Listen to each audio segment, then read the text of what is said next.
Welcome back to UP board Mantra में आप सभी का स्वागत है। मैं लवकुश सर लेके चलता हूँ क्लास 12 की मैथ।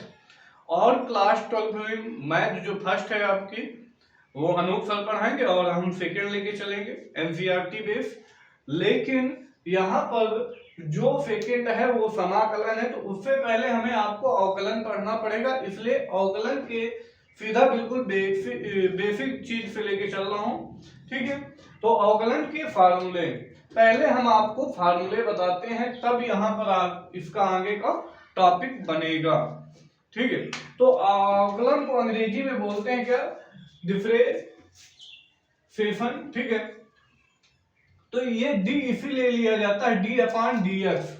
अवकलन का सिंबल क्या है? डी अपॉन डी एक्स इसलिए होता है सापेक्ष में। कोई राशि दी होगी उसके सापेक्ष में हमें अवकलन करना होता है। अब बात आती है कि यहाँ x है, तो यहाँ x है डी अपॉन डी टी भी लिखा जा सकता है, t के सापेक्ष हो जाएगा। अगर यहाँ पूछे x के सापेक्ष तो डी अपॉन डी एक्स लिख देंगे, y हो जाएगा। अगर इसको लिखना चाहे डी अपॉन डी वाई तो y के सापेक्ष हो जाएगा। लेकिन 99% यहाँ आपको x के सापेक्ष ही मिलेगा, इसलिए फार्मूले x के सापेक्ष में लिखे गए हैं। तो पहला फार्मूला क्या होता है आपका? d अपॉन डी एक्स बराबर एक्स की पावर n। तो जो अगर कोई राशि है, जैसे आपका कोई राशि है x की पावर 5, तो 5 जो आपकी घात होगी वो आगे आ जाएगी। ठीक है, और उसमें फिर x लिख दिया जाएगा और 5 में एक कम करके लिख दिया जाएगा, तो 4 हो जाएगा। पहला नियम ये हो जाएगा। अब केवल अगर आपको x मिल जाए तो उसका समाकलन कितना हो जाता है? 1। ठीक है, जैसे लिखा हो समीकरण 4x² प्लस का 5x, कहते हैं इसका आपको अवकलन करना है, तो हो जाएगा क्या? 2 का इसमें 4 में गुणा कराएंगे 8x, यहाँ पर 2 में 1 कम हो जाएगा और यहाँ पर 5 हो जाएगा। ऐसा क्यों होता है अभी बता दो, x की पावर 1 हो जाएगा। ठीक है, तो यहाँ पर आपको मिल जाएगा 8x और प्लस में 5। ठीक है, ये समझाने के लिए है उदाहरण। ऐसा इसलिए हो जाता है क्योंकि यहाँ पर x की पावर 1 है और 1 में 1 कम करेंगे तो 0 हो जाएगा, और किसी संख्या की घात 0 होती है तो उसका मान 1 मिल जाता है। इसलिए यहाँ पर अगर x का अकेले अवकलन होगा तो उसका मान कितना हो जाता है? 1 हो जाता है। नेक्स्ट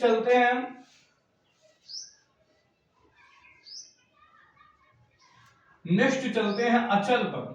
ये अगर आपको केवल अचर पद मिल जाए, जैसे समीकरण दिया होगा 4x² प्लस का 5x प्लस का 6, अगर कहते इसका समीकरण अवकलन कीजिए तो हमने इसको अभी बताया था 8x और प्लस में 5, क्योंकि x का अवकलन 1 हो जाएगा और 6 का क्या हो जाएगा? 0। ठीक है, तो अचर पद जो गिनती की संख्याएं होती है उन पर x y z कुछ ना लिखा हो तो वहां का अवकलन कितना होता है? 0 होता है। तो ये हो गया आपका। नेक्स्ट आ जाते हैं नेक्स्ट फार्मूले की ओर। ठीक है, ये सभी फार्मूले आपको डॉक्टर हर्षरूप शर्मा की बुक में मिलेगी, एनसीईआरटी पर नहीं दिए गए।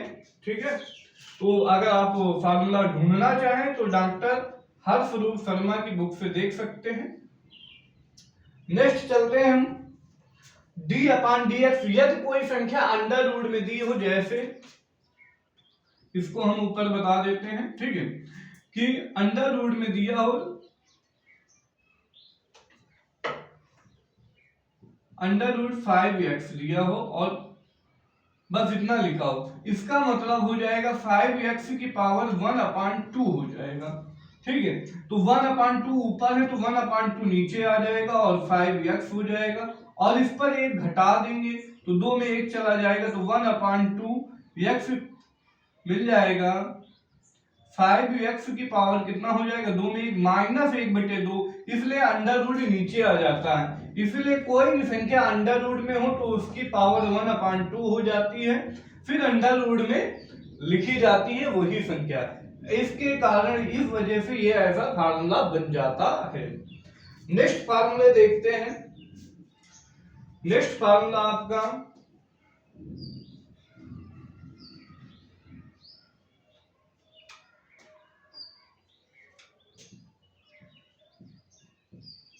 नेक्स्ट है 1/x में कोई संख्या लिखी हो, बटे में यदि कोई संख्या लिखी हो तो इसलिए होता है यहाँ पर आपका x है, x की पावर ऊपर चली जाएगी तो इसको -1 लिख सकते हैं। अवकलन करने पर हम 1 घटाया भी जाता है तो हो जाएगा x की पावर -2 और माइनस को नीचे लेके आएंगे तो 1/x² हो जाएगा। तो यही फार्मूला हो जाता है।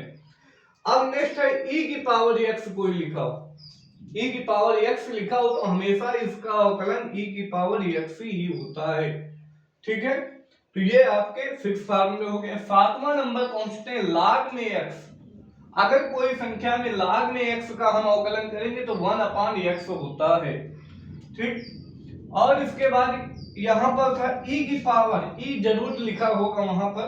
ठीक है, e की पावर x और यहाँ पर लिखा होगा a की पावर x, तो a की पावर x में क्या हो जाता है, log a हो जाता है। ठीक है, a की पावर x भी लिखा जाता है और log जो यहाँ पर राशि होगी जैसे लिखा हो 5 की पावर x, तो हम क्या करेंगे, ठीक है, तो यहां हो जाएगा 5 की पावर x log 5।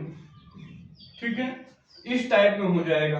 अब अगर sin x का अवकलन किया जाएगा तो sin x बदल जाता है किसमें, cos x में।